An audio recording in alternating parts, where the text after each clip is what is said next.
지금부터 더불어민주당 제93차 원내 개최회의를 갖겠습니다. 먼저 노원식 원내대표님의 모두 발언입니다.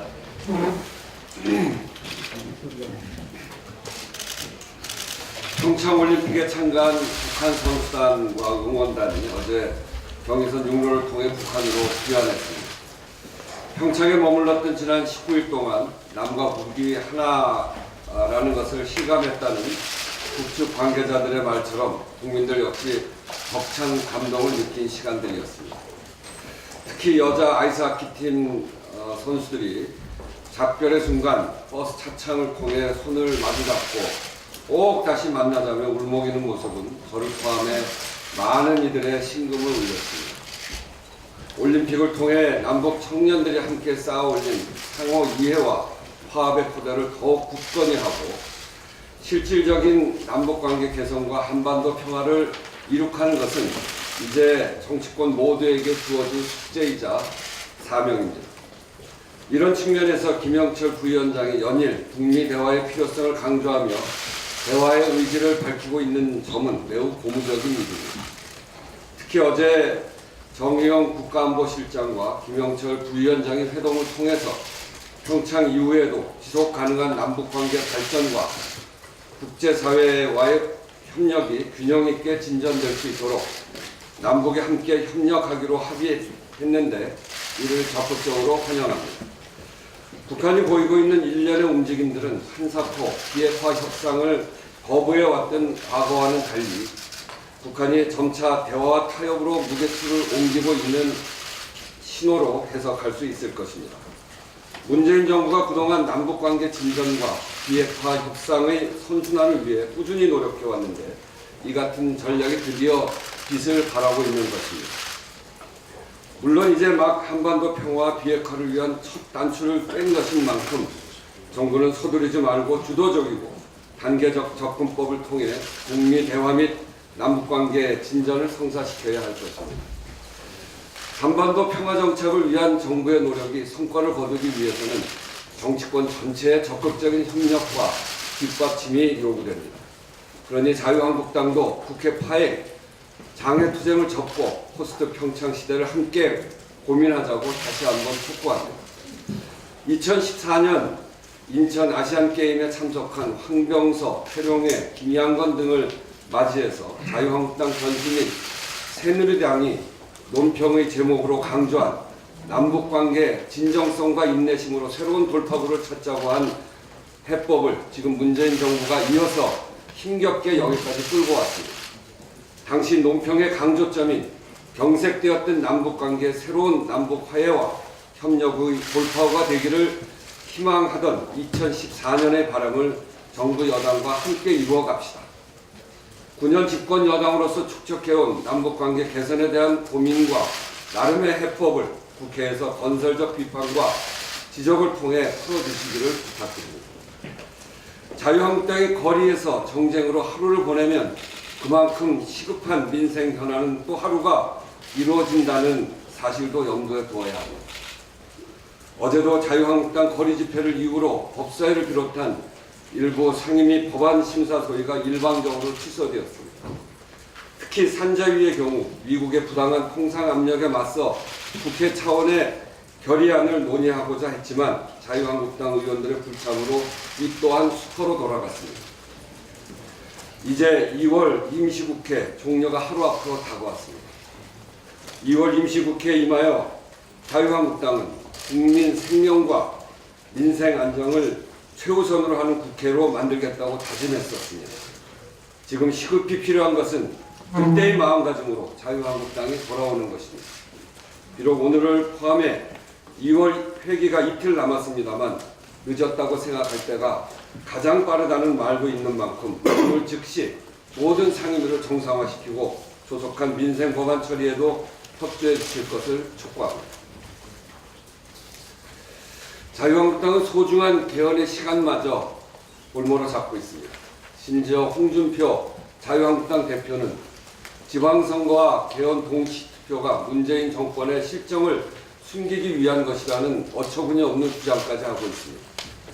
자유한국당이 국민과의 약속을 완전히 뒤집어서 지난 12월에 그럼 자유한국당은 동시투표 반대가 당론이냐? 이렇게 물었더니 그때는 침묵하다가 나홀로 개헌안 일정에 뜬금없이 10월 개헌론을 들고 나오고 이제는 문재인 정부 실정을 감추기 위한 것이라니 이런 억지는 처음 들어봅니다. 다시 강조합니다만 지방선거와 개헌 동시투표 실시는 지난 대선 당시 문재인, 홍준표, 유승민, 안철수, 심상정 등 대선 후보들의 공통 약속이었습니다. 그렇기 때문에 자유한국당을 뺀 야당이 지방선거 개헌 동시투표에 대해서만큼은 이견을 보이지 않고 있는 것입니다. 지금 자유한국당은 민생도 개헌도 다 관심이 없고 오직 지방선거를 겨냥한 정치공학에만 매몰되어 있는 모양인데 선거에서 국민의 마음을 얻으려면 국민 대다수가 원하는 지방선거 개헌 동시투표 약속을 지키는 것이 원죄일 것입니다. 어제 원내대표 회동에서 개헌 관련 교섭단체 간 협의를 정상화할 것을 제안했습니다. 우리 당은 비교섭단체의 목소리도 반영되어야 한다고 생각합니다만 일정도 촉박하고 일부 야당의 의견도 존중하는 뜻에서 선 교섭단체 간 협의 후 비교섭단체 논의 포함으로 절충한 것입니다. 국회가 개헌을 주도하기 위해서는 협의가 시작되어야 합니다. 협의가 제대로 이루어지려면 이를 성사시키기 위한 자세가 전제가 되어야 하고 그 과정에서 서로 간 양보와 타협으로 이견을 좁혀나가는 것이 순서입니다. 자유한국당은 개헌 논의 중단하고 개헌 논의 테이블에 앉을 것을 다시 한번 촉구합니다. 한국 GM 사태가 중대 기로에 섰습니다. 지난주 미국 GM이 우리 정부와 논의 후 채권 환수 시점을 한 달 보류하고 대출금 만기 연장을 조건으로 요구한 부평공장 담보 설정도 철회하기로 했습니다. 하지만 이것은 시한 북단의 시간을 조금 연장한 것일 뿐 실질적인 대책이라고 볼 수는 없습니다. 여기서 먼저 짚어 넘어가야 할 것이 한국 GM 사태는 본사의 경영 실패에 따른 결과라고 하는 점입니다. GM은 시간 벌기용 임시 방편 조치보다 경영 실패에 대한 책임 있는 자세로 경영 정상화에 대한 진정성을 보여야 할 것입니다. 우리 정부는 GM의 대주주의 책임 있는 역할, 이해관계자들의 고통 분담, 장기간으로 지속 가능한 경영 정상화 방안 마련이라는 3대 원칙을 제시하였습니다. 이 세 가지 원칙이 충족되어야만 한국 GM에 대한 지원 여부 논의를 시작할 수 있다는 것입니다. 먼저 GM은 3월 초 글로벌 각 사업장의 신차 배정을 앞두고 있는데 반드시 한국 공장들의 신차를 배정해서 경영 정상화 의지를 보여야 할 것입니다.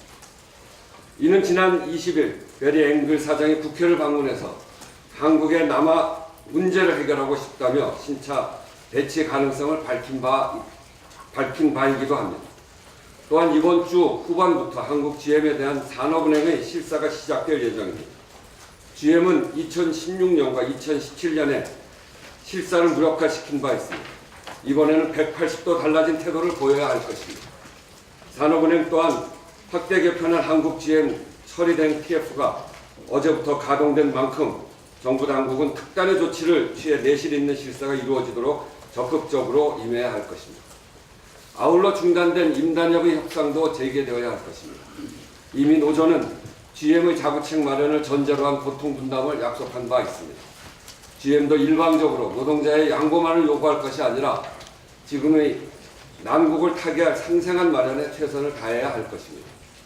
우리 당도 GM 사태의 심각성을 무겁게 받아들여 원내기구였던 한국 GM 대책 TF를 어제 최고위에서 당특위로 격상시켰습니다. 한국 GM의 생산시설이 입지한 각 지역위원을 대폭 보강했고 판노의, 기재의, 산자의, 정무위 등 관련 상임위와 유기적 협업이 이루어질 수 있도록 하였습니다. 또한 군산 지역경제 대책 마련을 위해 정부의 고용위기 지역 지정 등에 이은 보다 실효성 있는 지원 방안을 위해 정부 여당이 적극 더 노력해 나가겠습니다. 또한 세탁기와 태양광 패널에 대한 세이프가드에 이어 한국산 철강에 대한 고관세 부과 예고 등 한국에 대한 미국의 통상 압박이 날로 심화되고 있습니다. 정부 여당은 관련 기업의 피해를 최소화하고 오로지 국익보호 측면에서 결연히 대응해 나갈 것입니다. 한국 GM 사태와 미국의 통상 압박 등 어려움이 있는 것은 사실입니다만 차제 한국 산업 구조와 통상 전략의 다변화를 이끌어낼 수 있는 기회로 삼아야 한다고 생각합니다. 이상입니다. 예, 다음은 김태년 정책위장의 모두 발언입니다. 우리 대한민국 국민은 참으로 위대합니다. 불과 몇 달 전만 하더라도 평창 동계올림픽이 잘 될 수 있을까 이런 걱정이 많았습니다만 우리 국민들의 힘과 지혜로 역대 치러진 올림픽 중에서 최고의 올림픽을 만들어냈습니다. 운영이나 안전 등에 있어서도 가장 모범적이었고 올림픽의 최고 가치인 이 평화를 제대로 구현을 그야말로 최고의 올림픽을 만들어냈습니다. 다시 한번 이런 훌륭한 올림픽을 치러내신 우리 국민들께 감사의 인사를 드립니다. 자유한국당이 어제도 국회를 내팽개치고 거리에 나가서 집회를 했습니다. 자유한국당은 문재인 정부가 친부, 주사파 이러면서 체제전쟁을 선포했고 송준표 대표, 김성태 원내대표 등 입에 담을 수 없는 그런 저급한 막말을 쏟아냈습니다. 그 어떤 논거나 어떤 근거나 논리도 없이 철진한 색깔론에만 매달리는 제1야당의 후퇴 분노를 넘어서서 참담한 심정이었습니다. 자유한국당 김영철 부위원장의 과거 행적을 문제 삼는데요. 그런 식이라면 북한의 어느 누구하고도 대화를 할 수가 없게 됩니다. 지금 자유한국당에서 김영철 방한저지 투쟁위원장을 맡은 김무성 의원은 2014년 새누리당 대표 시절에 인천 아시안게임 폐막식에 참석한 황명서 인민군 총정치국장 등 북한 대표단과 함께 환하게 웃으며 대화를 나눴습니다.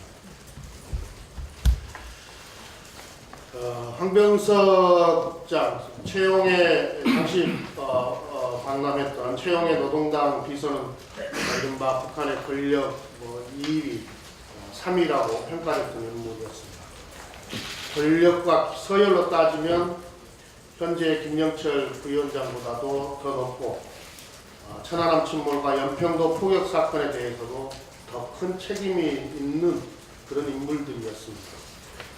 2014년에 황병서는 되고 2018년에 김영철은 안 된다는 것은 오로지 강약을 위해 국익을 내팽개치는 행위입니다. 그리고 이런 색깔론으로 지방선거를 한번 준비해 보겠다고 하는 그야말로 강력의 행위일 뿐입니다. 중요한 것은 앞으로 한반도 평화를 위해 어떤 대화를 나누고 그것을 실천하느냐가 입니다. 남북관계 개선은 물론이고 한반도 비핵화에서 성과를 만들기 위해서는 그 문제에 대해 실질적 권한을 갖고 있는 그런 책임자와 대화를 하는 것이 중요합니다. 김영철 부위원장은 30년 동안 남북회담에 관여해온 이 분야에 있어서 난 북한의 최고 전문가이고 현재는 통일전선부장으로 대남 정책의 총책임자입니다. 통일전선부장은 우리로 치면 우리의 통일부 장관과 국정원장을 합쳐놓은 그런 지위입니다. 그래서 이 김영철은 우리 통일부와 국정원의 대화 파트너로서 가장 적합한 인물입니다. 김영철 부위원장이 북미 대화의 의사를 거듭 밝힌 것, 한반도 문제의 본질적 해결을 위해 북미 관계 개선이 필요하다는 우리의 입장을 북한이 수용한 것입니다. 불과 얼마 전까지만 해도 상상하기 어려웠던 매우 큰 성과입니다. 그리고 문재인 대통령은 북한에서도 강경파로 알려진 김영철을 만난 자리에서 비핵화에 대한 의지를 강조하고 구체적인 방법론까지도 언급했습니다. 남북관계는 과거의 얽매이기보다 한반도 평화를 위한 미래지향적 관점에서 접근을 해야 합니다. 자유한국당도 이제 과거 냉전 시대의 낡은 사고에서 벗어나 시대의 변화에 맞는 새로운 대북 정책, 한반도 정책을 고민해 주기 바랍니다. 그것이 국익은 물론이고 자유한국당의 생존을 위한 길이기도 합니다. 자유한국당이 지금처럼 철진한 색깔론만 반복한다면 국민들은 더 이상 자유한국당에 관심을 두지 않고 아마 외면하게 될 것입니다. 2월 국회가 이틀밖에 남지 않았습니다. 국민들은 평창 동계올림픽의 감동을 간직한 채 일상으로 돌아갔습니다. 자유한국당도 이제 그만 국회로 돌아와 민생법안 처리에 협조해 주기를 당부합니다. 간호사 태움 악습 개선 방향과 관련해서 말씀드리겠습니다. 최근 한 대형 병원에서 간호사가 극단적 선택을 하면서 간호사 사회 이른바 태움이라는 잘못된 관행의 실체가 드러났습니다. 태움으로 영원히 제가 될 때까지 태운다는 뜻을 가진 간호사들의 은어로 후배나 신규 간호사가 업무 미숙 등을 이유로 선배 간호사에게 당하는 심한 질책이나 괴롭힘이라고 합니다. 간호사의 태움, 전공의 폭행 등 의료계 내부의 폭력과 학대는 오래전부터 반복된 우리 의료계의 아픈 고질병입니다. 사람의 생명을 다루는 일을 하는 만큼 의료계의 조직 문화나 규율이 엄격할 수도 있겠으나 폭력과 학대라는 악습을 끊기 위해서는 의료계의 구조적 문제를 해결해야 합니다. 간호사의 근무 환경은 열악합니다. 인력이 늘 부족해 업무 강도와 스트레스가 심하지만 임금 등 처우가 나쁘기 때문에 경력직 간호사의 이직률이 높은 편입니다. 그런데 병원은 인건비 절감에만 신경 쓰면서 간호사의 처우를 개선하는 대신에 신규 간호사로 자리를 채워왔습니다. 경력 간호사의 빈자리를 일에 서툰 신규 간호사가 채우면서 태움의 악순환이 반복되는 것입니다. 이 과정에서 발생하는 피해는 결국 환자에게 갈 수밖에 없습니다.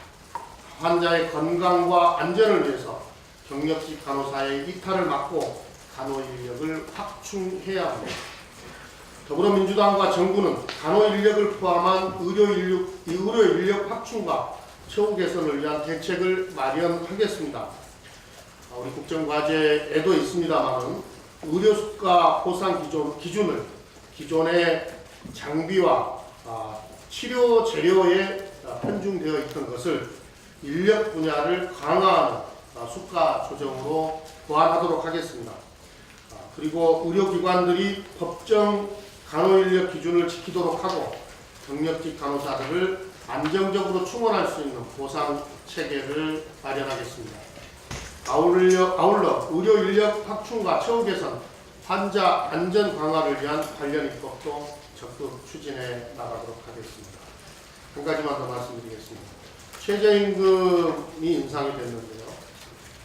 납품 단가에 반영이 되어야 합니다. 지난 22일 중소주물업체 대표 180여 명이 납품 단가 인상을 촉구하는 경기대회를 열었습니다. 최저임금 인상으로 원가가 상승했으나 납품 단가에는 반영되지 못해 중소기업의 어려움이 증가되고 있다는 점입니다. 그 이유 중 하나는 하도급 업체의 납품 단가 조정 권리를 보호하는 제도가 미흡했던 것입니다. 또 다른 이유는 공공시장 납품 단가, 즉 조달청 공공조달에서 최저임금 인상에 따른 노무비 보존 방법이 아직 마련되지 않았기 때문입니다. 더불어민주당은 공정위, 중기부 등 관련 부처와 함께 납품 단가 조정 등 중소기업의 부담 완화를 위한 대책을 마련하겠습니다. 지난해 말 하도급법 개정으로 최저임금 상승 등 공급 원가가 증가하는 경우에 하도급 업체가 납품 단가 조정을 요청할 수 있는 권리가 명시적으로 규정이 되었습니다. 공정위는 표준 하도급 계약서 개정에 그치지 말고 납품 단가 조정 제도의 실효성을 높이기 위한 대책을 강구해 주기 바랍니다. 그리고 조달청은 정부가 최저임금 인상 부담을 중소기업에 떠넘긴다는 현장의 불만이 있는 만큼 조달청 구매 가격에 최저임금 인상분을 반영하고 노무비를 보전할 수 있는 방법을 서둘러서 마련해 주기를 바랍니다. 감사합니다. 예, 다음은 받아줍니다. 홍교수 부의장과 제가 하겠습니다. 먼저 홍교수 부의장님 맞습니다. 네, 지난 25일 동계올림픽이 평창 동계올림픽이 폐막됐습니다. 역대 어느 올림픽보다 성공적으로 치러진 대회라고 스스로 평가할 수 있는 대회입니다. 올림픽 조직위원회를 비롯해서 우리 국민 모두가 함께해서 이뤄낸 위대한 성과라고 생각합니다. 돌이켜보면 지난 88년 서울올림픽에 있어서 의미를 되돌아보면 당시 80년 모스크바 올림픽과 84년 LA 올림픽이 반쪽짜리 올림픽이 됐었는데 그것을 다시 세계의 평화와 미소 냉전 구도를 극복하는 새로운 희망을 만들어낸 올림픽이 88 올림픽이었습니다. 그 88 올림픽의 기세를 몰아서 당시 노태우 정부는 남북 관계 개선은 물론이고 기본합의서까지 만들어냈습니다. 아울러 당시 소련과 중국과 국교 정상을 하면서 동아시아, 동북아 지역에서의 냉전 구도를 극복하고 새로운 평화와 희망의 미래를 만드는데 큰 초석을 만들어낸 시기라고 할 수 있겠습니다. 이번 평창올림픽 역시 마찬가지라고 생각합니다. 동북아를 둘러싼 북한과 미국, 일본, 주변 국가들 간의 긴장, 남북 간의 군사적 대립을 넘어설 수 있는 단초를, 계기를 만들었다는 의미에서 평창올림픽은 88 서울올림픽에서 또 다른 평화와 통합의 올림픽이라고 생각합니다. 이제 우리 이 기세를 모아서 한반도의 평화와 북미관계 개선이 실질적으로 이루어지면서 한반도 비핵화까지 함께 추진되기를 기원드립니다. 아울러서 3월 9일부터 패럴림픽이 시작됩니다. 장애를 극복한 인간의 위대한 보장, 그리고 장애인과 비장애인이 차별 없는 따뜻하고 포용적 사회를 지향한다는 측면에서 우리 국민들께서 지난 평창올림픽에 보여주신 관심 못지않게 3월 9일부터 시작되는 패럴림픽에 대해서도 지속적인 관심과 호응을 보내주실 것을 당부드립니다. 한 가지 말씀드릴게요. 이명박 대통령의 청와대가 당시 2008년 12월 당시에 제2롯데월드 건설을 주도했다는 충격적인 내용이 어제 이재정 의원실을 통해서 확인됐습니다. 누구의 폭로도 아니고 바로 이명박 정부의 자기들이 만들어낸 문건에 의해서 이루어진 것입니다.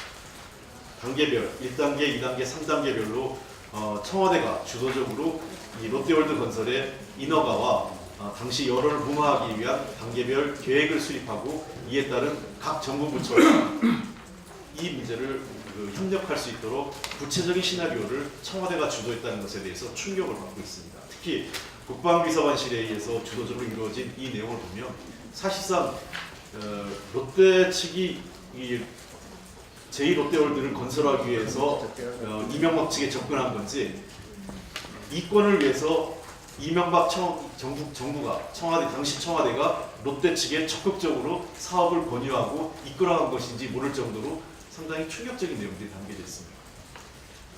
이미 아시는 바와 같이 당시 참여정부 당시에 이 성남 비행장에 대한 이 구조 변경이 안보상 이유, 안전상 이유로 매우 어렵다는 것을 확인했음에도 불구하고 이 검토 보고서를 깡그리 무시한 채 이명박 정부에 들어와가지고 다시 추가적으로 이 모든 특혜와 그다음에 안보상의 또 안전상의 위험을 과소평가 내지는 왜곡하면서까지 이 제2롯데 건설을 적극적으로 뒷받침해줬다는 것은 사실상 이 당시 청와대가 국가 사업을 빌미로 해서 이권 사업에 적극적으로 나섰다는 것을 반증하는 것이라고 생각합니다. 또 하나 충격적인 것은 사실상 이 당시 보수 정권이 척하면 안보 문제를 자기들의 철학의 근거로 제시하면서도 안보의 기전을 흔들 수 있는 성남 비행장 문제까지 이렇게 이권 사업에 활용했다는 것에 충격을 금할 수 없습니다. 조속히 이 문제에 대한 진실을 규명하고 관련된 수사가 진행되기를 촉구하는 바입니다. 특히 그러나 이 과정에서 더 놀라운 것은 이명박 대통령이 어제 천안함 이 추모장을 가서 추모 현장을 가서 자신 안보 문제를 세상 거론했다는 것입니다. 자신에 대한 비리 문제가 본격적으로 거론되는 과정에서 이 색깔론과 안보라는 이유를 빌미해서 자신에 대한 공격을 정치적 탄압이라고 하고 현 정부와 각을 세우려고 하는 것에 대해서 정말 치졸함을 넘어서 안쓰럽기까지 합니다. 전직 대통령이라면 보다 당당하게 자신의 잘못과 과오를 인정하고 법의 심판을 받기를 다시 한번 촉구합니다. 네, 제가 국회 상황관에서 마무리 말씀 좀 드리겠습니다. 예, 이제 2월 임시국회 관련해서 원내대표님과 정책위원장님 앞서 말씀 있었습니다만 이제 딱 이틀 남았습니다. 자유한국당에 의해서 국회 파행 그리고 장애 집회가 이어지면서 2월 임시의 절반 이상을 허비한 셈입니다. 국민들께 보여드릴 2월 임시국회 성적표는 한마디로 낙제점입니다. 자유한국당이 약속했던 2월 중 개헌 당론 채택과 민생 법안 처리 약속은 허시짝 버리듯 팽개쳐졌습니다. 간사간의 합의 없이 상임위의 일방적인 소집, 또 합의된 상임위 일정마저도 일방적으로 중단하고 산회하는 것 등 정말 국회 상임위가 자유한국당의 마음대로 열었다 닫았다 해도 되는 놀이터가 아닌지 의심스러울 정도로 2월이 지나갔습니다. 여러 가지 각 상임위 사례는 제가 일일이 열거하지는 않겠습니다. 이 북한 김영철 노동당 부위원장의 폐막식 참가 문제는 지난 2014년 박근혜 정부와 자유한국당의 재신인 새누리당 대표 인사들이 앞장서서 정치적 아그레만을 내준 것임을 본인들이 상기해야 할 겁니다. 과거와 180도 다른 모습을 띠고 있는 자유한국당이야말로 두 얼굴을 가진 야누스의 모습이 아닌지 국민은 묻고 있는 겁니다. 민생법을 팽개친 그런 장애투쟁과 또 상습적인 국회 파행으로는 국민의 삶을 책임질 수 없습니다. 이틀만이라도 제발 각 상임위의 법안심사에 전면적으로 복귀해서 내일 좀 성과 있는 법안 처리를 할 수 있게끔 촉구드립니다. 특히 국회 운영에 관련해서 한 말씀을 드리자면 자유한국당은 간사들이 소위에서 합의한 법안을 가지고 안건으로 유일하게 채택된 법안들이었습니다. 이 법안을 조건 없이 처리하면 될 일입니다. 근데 이것을 긴급 현안 질문을 수용하지 않으면, 그걸 청와대에서 비서실장이 오지 않으면 이 법안들을 처리할 수 없다라고 이렇게 어거지를 부리고 있는 거 아닙니까? 전형적인 법안을 볼모로 한 그런 국회정치라고 볼 수 있습니다.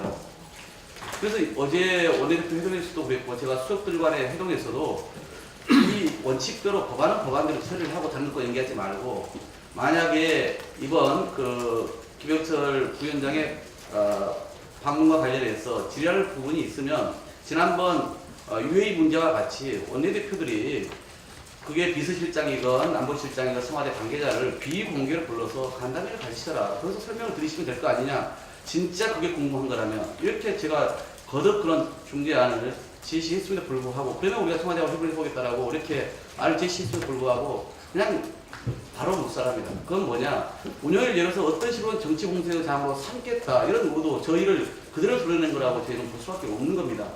그래서 오늘 10시도 지금 국회 운영위가 수립되어 있는데, 저희로서는 위원장이 이렇게 일방적으로 계속 회의를 연기하고 또 취소시키고 이걸 반복하고 있고, 안건도 마음대로 지금 뭐 주장을 하고 계시는데, 국회법상 위원장은 회의를 개의할 수 있는 그런 권한은 있습니다. 그러나 간사 간의 협의 없이 안건 채택이나 의사일정 확정은 어렵습니다.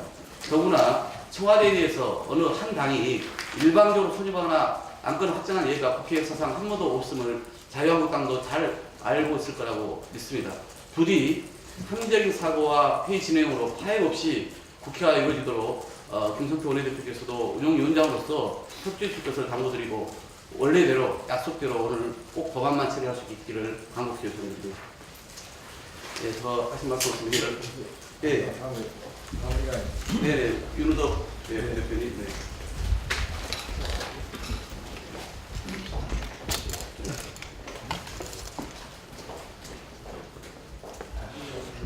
네, 2018년도 예산을 담당했던 여당 예결위 강사로서 말씀드리겠습니다. 평창올림픽이 많이 재정 투입이 부족하고 이 부채 올림픽이 되지 않을까 걱정이 돼서 지난해 예산 투입을 가능한 한 좀 해보려고 노력했던 입장에서 말씀드립니다. 자, 흠이 없는 것이 흠이다라는 내신들의 찬사 속에서 평창동계올림픽이 이제 마무리되었습니다.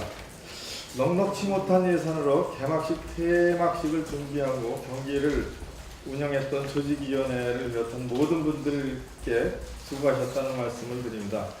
특히 최근에 개최되었던 6천억 원의 베이징 올림픽에 비해서 10분의 1 수준으로 밴쿠버나 런던 올림픽의 2분의 1도 안 되는 예산으로 개막식, 폐막식을 이렇게 인상 깊게 실현했다는 사실이 믿어지지 않을 정도입니다. 적은 예산으로도 준비를 잘한 까닭에 지난해 3월까지만 해도 조직위원회는 약 3천억 원의 적자가 예상된다고 밝혔지만 이미 재정 균형을 이뤘다고 판단이 되며 폐막식까지 치른 현재 조직위원회는 흑자 올림픽이 달성됐다고 이렇게 발표하고 있는 시점이죠. 참 좋은 소식입니다. 그 경제적 효과는 결코 만만치 않습니다. 평창올림픽 성과 결산 결과를 보면 올림픽 기간 동안만 해도 1조 4천억 원의 소비 지출 증가가 이루어졌고 이것만으로도 올해 1분기 국내 총생산 성장률을 0.2% 증가시킨 것으로 분석하고 있습니다. 이는 소비, 고용, 투자 등의 직접 효과만을 얘기한 것인데 이로 창출되는 관광산업 활성화와 국가 이미지 제고 등의 간접 효과까지 합산한다면 이보다 훨씬 클 수도 있습니다. 이미 2011년에 이러한 예측과 분석이 있었습니다. 현대경제연구원이 밝힌 것이죠. 평창동계올림픽이 올림픽과 관련한 투자 및 소비 지출 효과는 당시에 21조 원이 넘는다고 분석하였고 이로 인한 관광 효과와 국가 이미지 제고 효과로서 간접적 경제 효과까지 합치면 적어도 43조 원이 될 것이라고 예측한 바 있습니다. 자, 운영, 흥행, 안전, 재정까지 모든 면에서 성공한 평창 동계올림픽을 준비하시고 또 성원해주신 국민 여러분께 다시 한번 아낌없는 박수를 드립니다. 감사합니다.